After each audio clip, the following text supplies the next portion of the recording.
Hello, thank you for joining with me. We are in chapter 29, the worship of idols, and today we are reading section 9, what is an idol?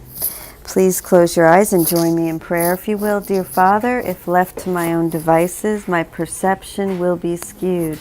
I surrender to you everything that I think and feel. God, please take my past, plan my future. Send your Spirit to redeem my mind that I might be set free. May I be your channel, God, and serve the world. May I become who you would have me be, do what you would have me do, go where you would have me go, and say what you would have me say, and to whom, dear God. God, please allow me to set aside everything that I think I know for an open mind and a new experience. And so it is. Thank you, God. All right, here we are. What is an idol? What is an idol? Do you think you know? For idols are unrecognized as such and never seen for what they really are.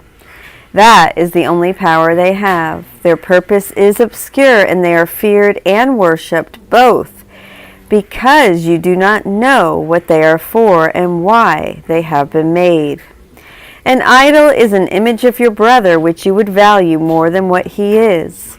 Idols are made that he may be replaced no matter what their form. And it is this which never is perceived and recognized.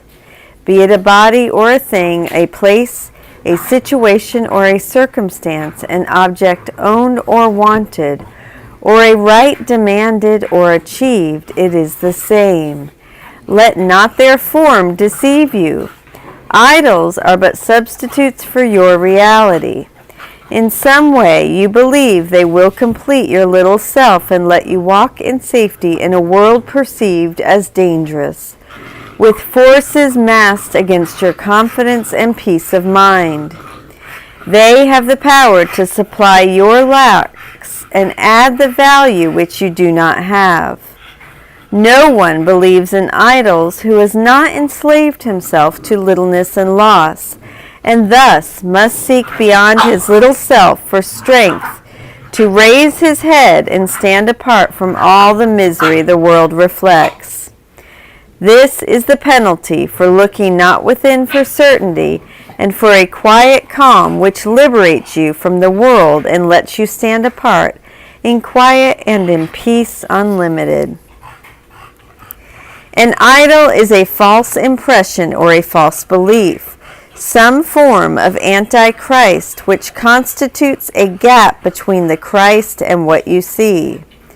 An idol is a wish made tangible and given form, and thus perceived as real and seen outside the mind. Yet they remain ideas and cannot leave the mind that is their source. Nor is their form apart from the idea it represents.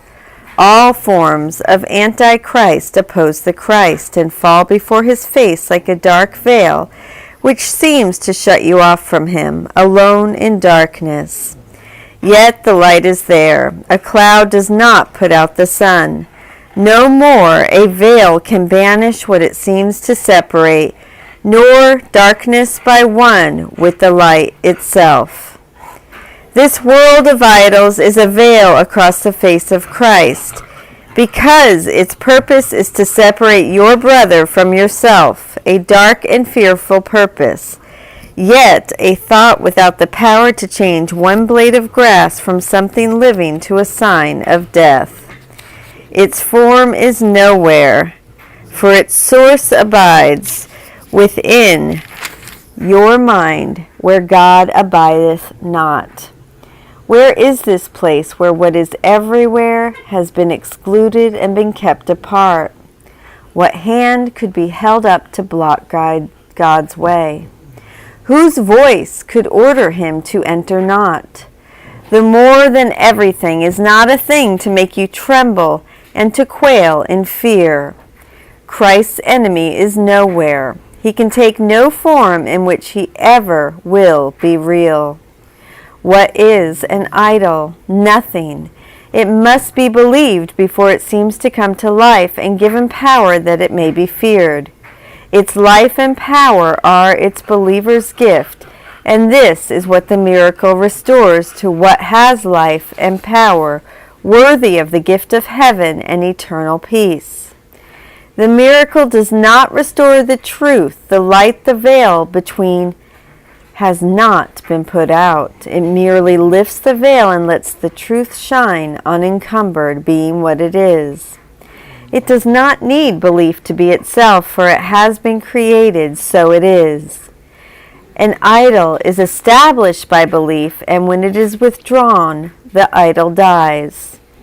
This is the Antichrist, the strange idea there is a power past omnipotence, a place beyond the infinite, a time transcending the eternal.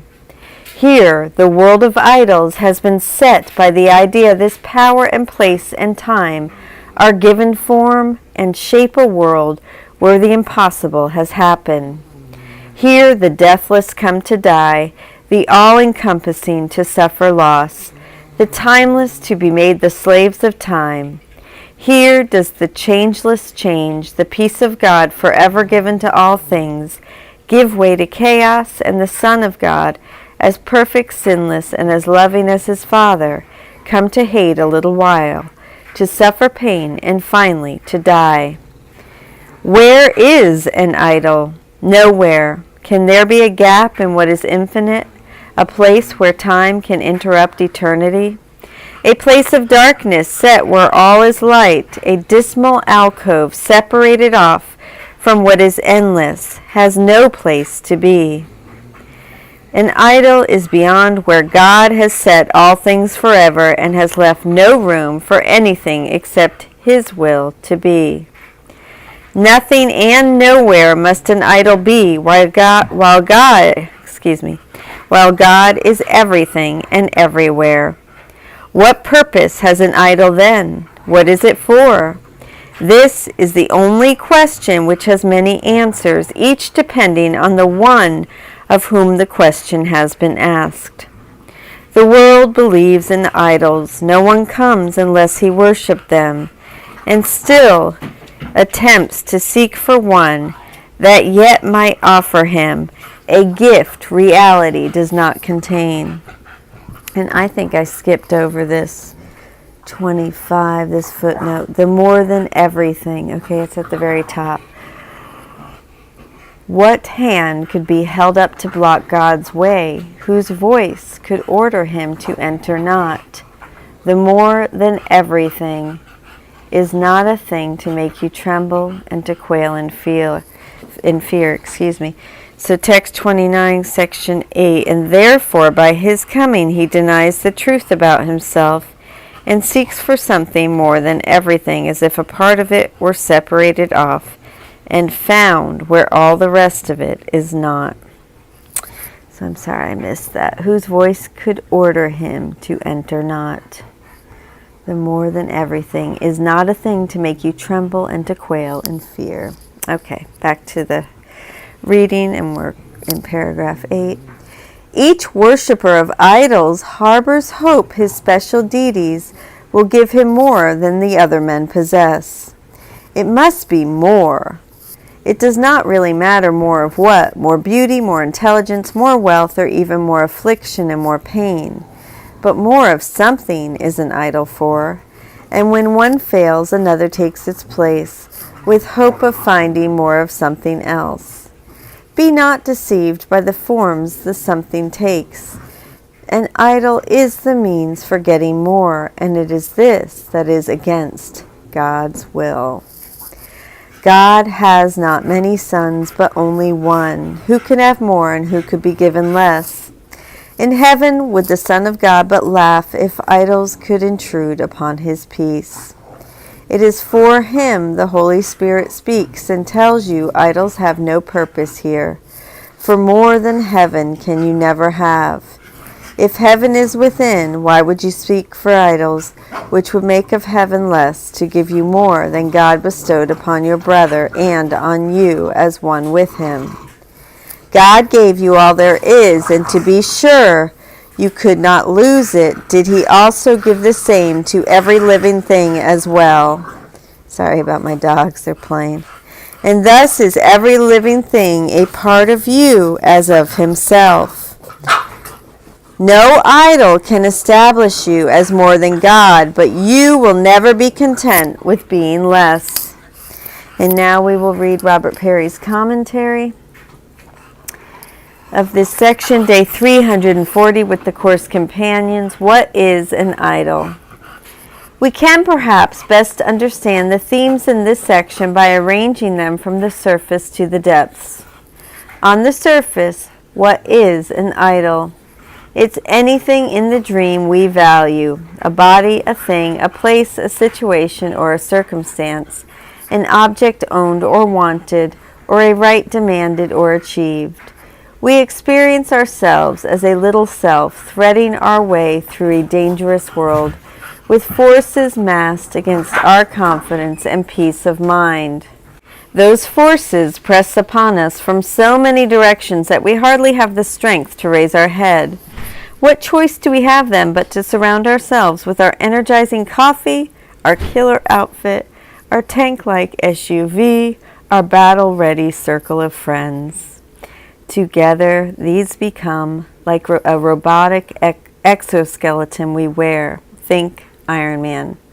That grants us power beyond the normal so that now we can head confidently onto that battlefield and really slay them. Yet there is a darker side to our idols, for while we tell ourselves that we just want them to lend us some strength and safety, we secretly want them to give us more than our brothers have. It does not really matter more of what: more beauty, more intelligence, more wealth, or even more affliction and more pain. But more of something is an idol for. We are hoping that exoskeleton will make us superhuman, towering over all those merely average creatures out there. Our idols are designed not only to raise us above our brothers, in the end they are designed to replace our brothers. Replace who they really are. We saw this theme back in Your Only Friends, chapter 26, section 6, where the illusions that we call our friend take the place of our real friend, our brother. Even when the idol is a brother's body, we use that body to shut out his reality, and by shutting out his reality, we also shut out our own. Can we entertain the idea that all the completion we hope to get from our idols will only come from our brother's reality? Jesus explains here that while idols appear in tangible form in the world, they are ultimately an idea, and this idea is an insane one. The strange idea there is a power past omnipotence, a place beyond the infinite, a time transcending the eternal. God gave us infinity, but then we imagine that floating just outside infinity, there is something else, something more. You can imagine this floating something more as whatever your favorite idol is. It could be something as concrete as a bottle of beer. That strange idea that there is infinity plus something more then takes physical form, and the form it takes is this entire world of idols. Yet infinity plus more, if you think about it, is a contradiction. Like Buzz Lightyear's famous slogan, "To infinity and beyond." Therefore, the world that manifests from this idea is full of impossible contradictions. Here the deathless come to die, the all-encompassing to suffer loss, the timeless to be made slaves of time. The idea of infinity plus more started out seeming so attractive, yet now that it has manifested and fills our vision, it has become a nightmare, an upside-down world ruled by the cruelest contradictions. Jesus pictures this world of idols as a massive veil hanging before the face of Christ, blocking his radiance and separating us from our brothers. This veil appears to have made the heavenly side of those contradictions literally disappear. The deathless, the all-encompassing, and the timeless are no longer visible. Perhaps they were just a fantasy. All that we are left with are the slaves of time who suffer loss and die. That is all that seems to exist. Anything else appears to have been nothing but a pipe dream, the opiate of the masses. The message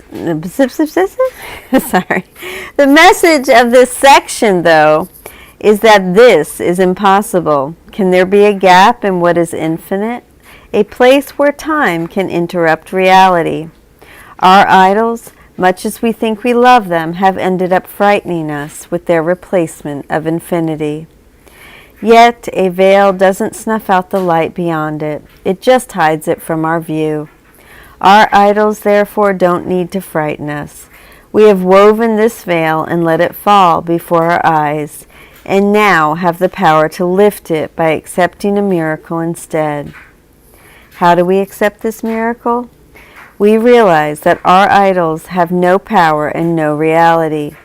They cannot complete us, and they cannot snuff out our original completeness. And we then choose that which holds both our original completeness and our current completion, the shining reality that lies within our brother. Thank you so much for joining with me in this beautiful section. We're in 340, day 340 of the Course Companions group, section 9, What is an Idol? I love you. Have a beautiful day. You want to dance? You want to dance?